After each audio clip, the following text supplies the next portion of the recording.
Most restorations start with a car that needs saving. This story starts with a man rebuilding his life.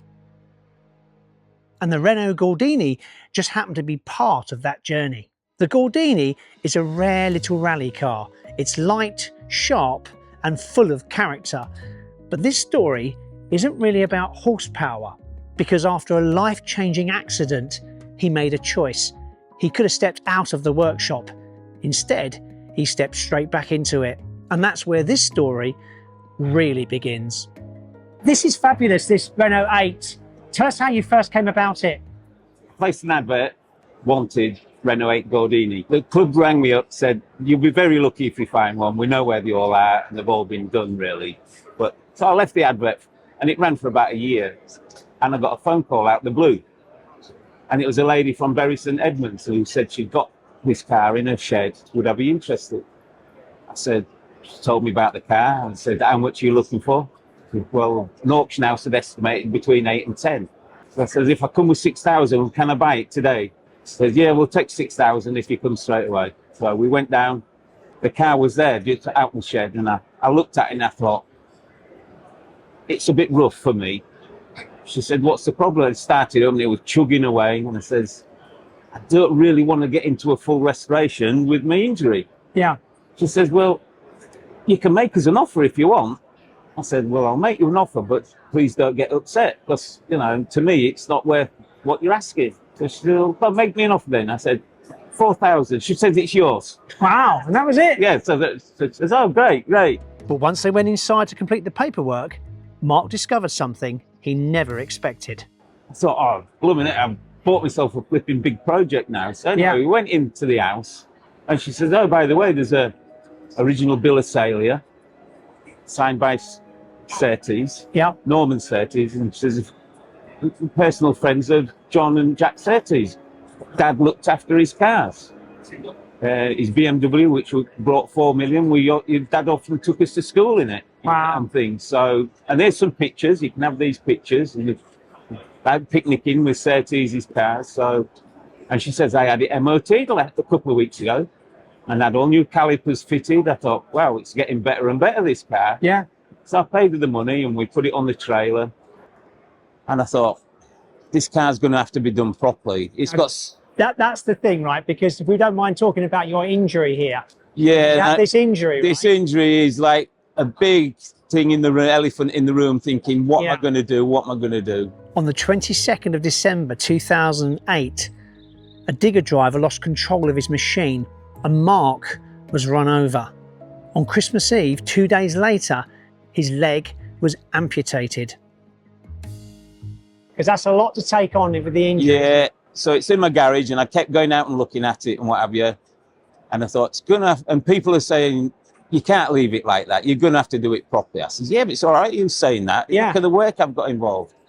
But it took me a full year to strip the car, when normally if I was fit and well, I could have done it in a couple of months. Yeah. I started on it and every nut and bolt came apart. Right. And there was so much I could do sat on the floor, and I did a lot of it sat under the wings and put them to one side. And I thought, wow, that's come off all right. Nothing sheared off. Yeah. And then we started getting to the heavy stuff. So then my son had come down for a few hours, helped me with the heavy stuff. And if he wasn't around, and a lot of dog walkers I know, well, hey, come here 5 minutes, come here. Yeah, help. Grab hold of this, you cheeky so-and-so. They're going, yeah. So, but in between all that, I was having surgery, new legs made. Incredible. Yeah. So there was big gaps. Because you did everything apart from the paintwork, didn't you? I did everything but the paintwork, the wiring loom. Nobody had a wiring loom for it, so I had to get an old one off a standard car. And I sat 4 months on the garage floor with no leg on, bandaged up after some surgery. Wife would only allow me an hour a day. You're only going in for an hour and then I want you in. So, okay, then she'd come with a wheelchair, put me in, and off I'd go in. And I was edging to get back in there to do the loom. But it took me 4 months to do the loom. And when I put the loom in the car, I was as shocked to myself. Everything wet.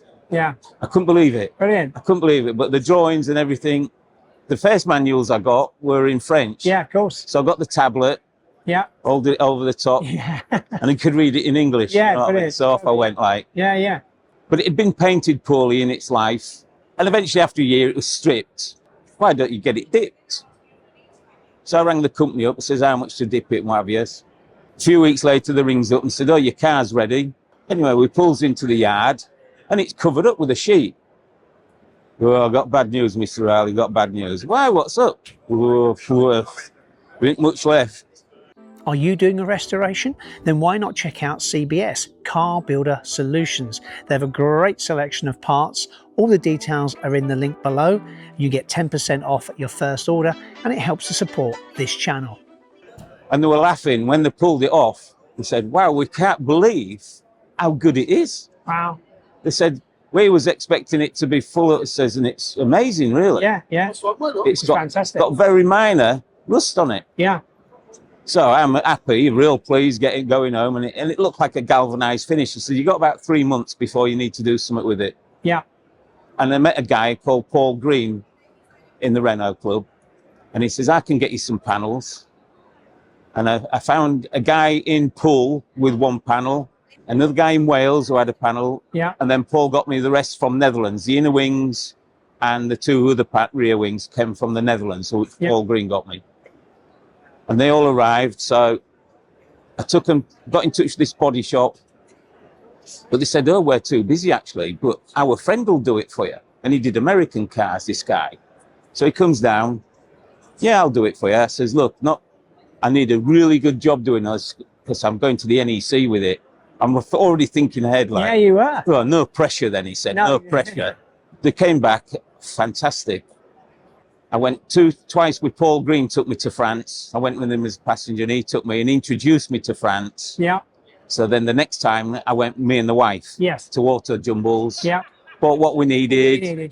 Took a load of euros and bought all kinds of things, extras in case I broke one and stuff.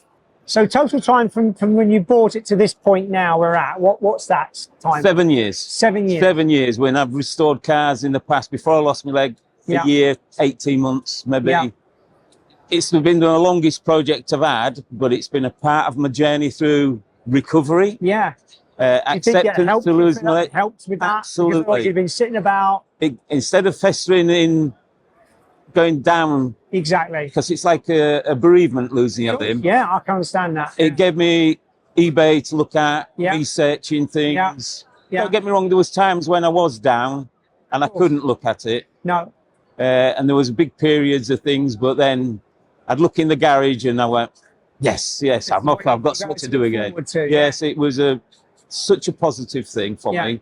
Well, it's an amazing car that you've managed to achieve.